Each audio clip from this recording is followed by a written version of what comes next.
সাবেক মন্ত্রী দীপুমনি গ্রেপ্তার, সেই জিয়াউল আহসানের ব্যাংক অ্যাকাউন্ট জব্দ।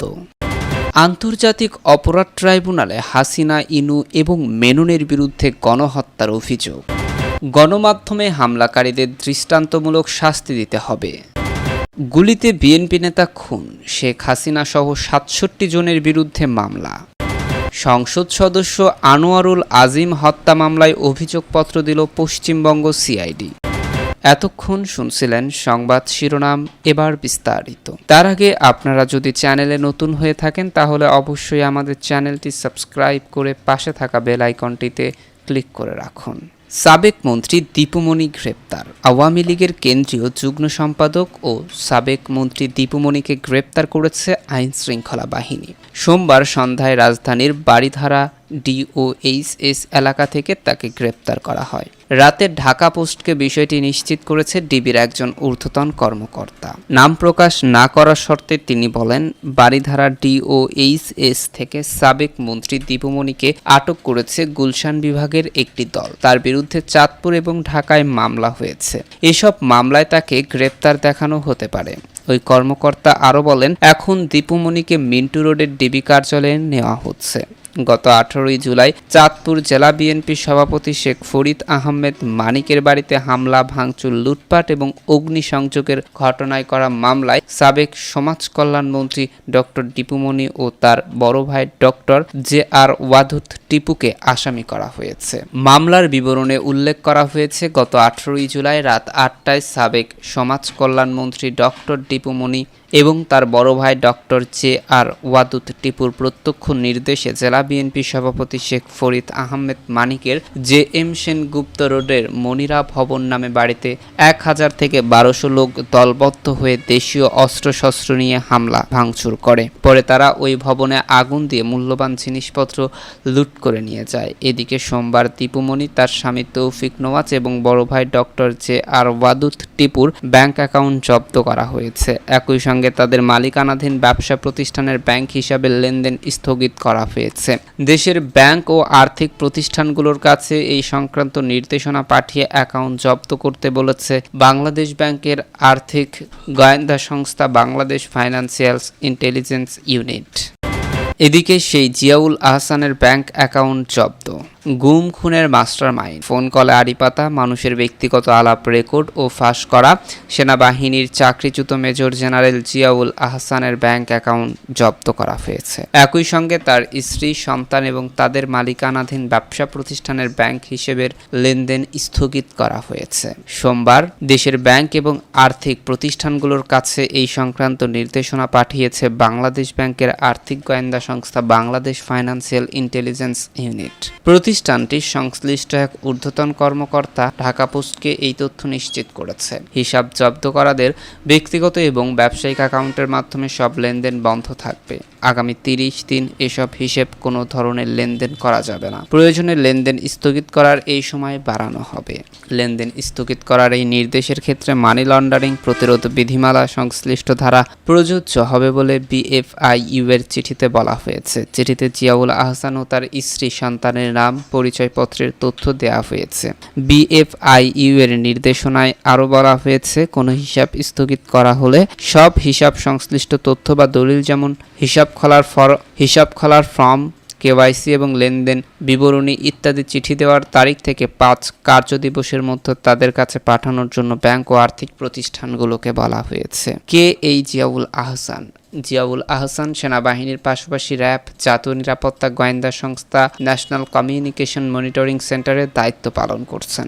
জীবনের গত 1 দশকের বেশি সময় গুম, খুন এবং ব্যক্তিগত ফোন কলে আড়িপাতা সহ বিভিন্ন বিতর্কিত কর্মকাণ্ডের অভিযোগে তিনি সমালোচিত হয়েছেন। তৎকালীন সরকারের আস্থাভাজন হওয়ায় ক্রমান্বয়ে পদোন্নতি পেয়ে মেজর থেকে মেজর জেনারেল হয়েছেন তিনি। জিয়াউল আহসানের জন্ম 1970 সালের 4 ডিসেম্বর ঝালকাঠি জেলায়। 1991 সালের 21 জুন তিনি বাংলাদেশে সেনাবাহিনীতে পদাতিক কর্মকর্তা হিসেবে কমিশন লাভ করেন। তিনি সেনাবাহিনীর একজন প্রশিক্ষিত কমান্ডো এবং স্কাই ডাইভার। আওয়ামী লীগ সরকার ক্ষমতায় আসার 1 বছরের মাথায় 2009 সালে মেজর থাকাকালে জিয়াউলকে র্যাব 2 এর ভাইস ক্যাপ্টেন করা হয়। লেফটেন্যান্ট কর্নেল হিসেবে পদোন্নতি পেয়ে ওই বছরের 27 আগস্ট র্যাবের ইন্টেলিজেন্স উইং এর পরিচালকের দায়িত্ব পান তিনি।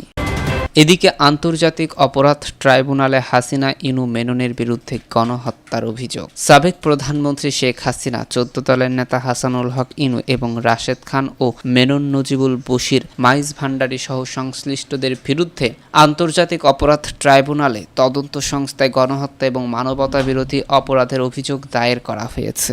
গত 4 আগস্ট মিরপুরের দেশ পলিটেকনিক কলেজের 9ম শ্রেণীর ছাত্র নিহত হওয়ায় নিহত শাহরিয়ার হাসান আলভির বাবা মোহাম্মদ আবুল হাসান আন্তর্জাতিক অপরাধ ট্রাইব্যুনালের তদন্ত সংস্থায় এই অভিযোগ দায়ের করেন। আজ এই তথ্য জানিয়েছে সুপ্রিম কোর্টের আইনজীবী গাজী এম.এইচ তামিম। আসামিদের নির্দেশে পুলিশের গুলিতে গত 4 আগস্ট মিরপুরের দেশ পলিটেকনিক কলেজের 9ম শ্রেণীর ছাত্র নিহত শাহরিয়ার হাসান আলভি মারা যায় বলে অভিযোগ করা হয়। আবেদনে সাবেক প্রধানমন্ত্রী ও আওয়ামী লীগ সভানেত্রী শেখ হাসিনা, 14 দলের শরিক ওয়ার্কার্স পার্টির সভাপতি সাবেক মন্ত্রী রাশেদ খান মেনন, জাসদের সভাপতি সাবেক মন্ত্রী হাসানুল হক ইনু, জেপির সভাপতি সাবেক মন্ত্রী আনোয়ারুল হোসেন রঞ্জু সহ আরও অনেকের বিরুদ্ধে মামলা করা হয়েছে।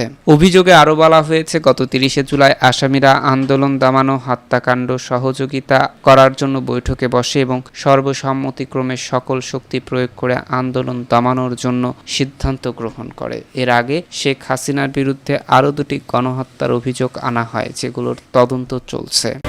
এদিকে গণমাধ্যমে হামলাকারীদের দৃষ্টান্তমূলক শাস্তি দিতে হবে। সাবেক তত্ত্বাবধায়ক সরকারের উপদেষ্টা রাশেদা কে চৌধুরী বলেছেন, বৈষম্য বিরোধী আন্দোলনে যুক্ত ছাত্রছাত্রীরা কোনো গণমাধ্যমের উপর হামলা করছে না। কারা ওই হামলা চালাচ্ছে তা খুঁজে বের করতে হবে। East West media group limited যারা হামলা চালিয়েছে তাদের খুঁজে বের করে দৃষ্টান্তমূলক শাস্তির আওতায় আনতে হবে। সোমবার বাংলাদেশ প্রতিদিনকে এসব কথা বলেন রাশেদা কে চৌধুরী। গণস্বাক্ষরতা কেন্দ্রের এই নির্বাহী পরিচালক বলেন, এই অপকর্মে জড়িতদের আটক করা না গেলে সারা দেশে একটা ভুল মেসেজ যেতে পারে। অনেকে মনে করে থাকতে পারেন যে আন্দোলনকারী ছাত্ররা এর সঙ্গে জড়িত, কিন্তু এর সঙ্গে তো ছাত্ররা জড়িত নয়। রাশেদা কে চৌধুরী আরও বলেন, একদিকে আমরা গণমাধ্যমের স্বাধীনতার কথা বলছি, অন্যদিকে গণমাধ্যমের উপর হামলা চালানো হবে, তাও মেনে নেওয়া যায় না। উদ্ভুত পরিস্থিতিতে একটি পক্ষ নানা অপকর্মে জড়িয়ে পড়েছে, এটি চলতে দেওয়া যায় না। এই দুষ্কৃতিকারীদের বিরুদ্ধে ব্যবস্থা নিতেই হবে। এদিকে গুলিতে বিএনপি নেতা খুন, শেখ হাসিনা সহ 67 জনের বিরুদ্ধে মামলা। ছাত্র জনতার আন্দোলন চলাকালীন মিরপুরের ঢাকা মহানগর উত্তর 11 নং ওয়ার্ড বিএনপির সিনিয়র সহসভাপতি আব্দুল্লাহ কবির খানকে গুলি করে হত্যার অভিযোগে শেখ হাসিনা সহ 67 জনকে আসামি করে মামলা দায়ের করা হয়েছে। সোমবার ঢাকার মেট্রোপলিটন ম্যাজিস্ট্রেট মোহাম্মদ মেহেদী হাসানের আদালতে এই মামলাটি করেন নিহতের স্ত্রী আফসানা ইসলাম। আদালত বাদীর জবানবন্দি গ্রহণ করে মিরপুর মডেল থানার অফিসার ইনচার্জ মামলাটি এজাহার হিসেবে গ্রহণের নির্দেশ দেন। এই মামলায় উল্লেখযোগ্য আসামিরা হলেন সাবেক সেতুমন্ত্রী মোহাম্মদ ওবায়দুল কাদের, সাবেক স্বরাষ্ট্রমন্ত্রী আসাদুজ্জামান খান কামাল, কেন্দ্রীয় যুবলীগের সাধারণ সম্পাদক মোহাম্মদ মইনুল হোসেন খান নিখিল, সাবেক সংসদ সদস্য প্রতিমন্ত্রী মোহাম্মদ কামাল হোসেন সহ আরও বেশ কয়েকজন। মামলার অভিযোগ থেকে জানা যায়, গত 4 আগস্ট মিরপুর 10 নম্বর এলাকায় আইডিয়াল স্কুলের সম্মুখে ছাত্র জনতা বৈষম্য বিরোধী ছাত্র আন্দোলনের অংশ নিয়ে বিক্ষোভ করছিল। এ সময় ভুক্তভোগী আব্দুল্লাহ কবির খান আন্দোলনে আহত ছাত্রদের সহযোগিতা করে রিকশায় তুলে চিকিৎসার জন্য হাসপাতালে পাঠাচ্ছিলেন। সে সময় পুলিশ গুলি চালালে নিহত হন তিনি। এদিকে সংসদ সদস্য আনোয়ারুল আজিম হত্যা মামলায় অভিযোগপত্র দিল পশ্চিমবঙ্গ সিআইডি। ভারতের পশ্চিমবঙ্গে কলকাতায় খুন বাংলাদেশের সাবেক সংসদ সদস্য আনোয়ারুল আজিম ওরফে আনার হত্যা মামলায় প্রথম অভিযোগপত্র জমা দিয়েছে রাজ্য পুলিশের অপরাধ তদন্ত বিভাগ সিআইডি। উত্তর 24 পরগনা জেলার বারাসাত জেলা আদালতের প্রায় 1200 পাতার ওই অভিযোগপত্র জমা দেওয়া হয়েছে। পুলিশ বলেছে, ঝিনাইদহ 4 আসনের আওয়ামী লীগের সাবেক সংসদ সদস্য আনোয়ারুল আজিম গত 12 মে কলকাতায় যান। পরদিন কলকাতায় নিউ টাউন এলাকায় সঞ্জিতা গার্ডেন্সের একটি ফ্ল্যাটে তাকে খুন করা হয়। তাকে শ্বাসরোধে খুন করা হয়। ওই ফ্ল্যাটের সিসিটিভি ক্যামেরার ফুটেজ অন্যান্য তথ্য বিশ্লেষণ করে কলকাতা পুলিশ বাংলাদেশ পুলিশকে এমন তথ্য জানিয়েছিল। আনোয়ারুল আজিম হত্যার ঘটনার 3 মাসের বেশি সময় পর গত শনিবার সন্ধ্যায় পশ্চিমবঙ্গের সিআইডি আদালতে অভিযোগপত্র দিল। ওই হত্যাকাণ্ডে জড়িত সন্দেহে 23 মে প্রথম জিহাদ হাওলাদারকে গ্রেপ্তার করে সিআইডি। এতক্ষণ আমাদের সাথে থাকার জন্য ধন্যবাদ।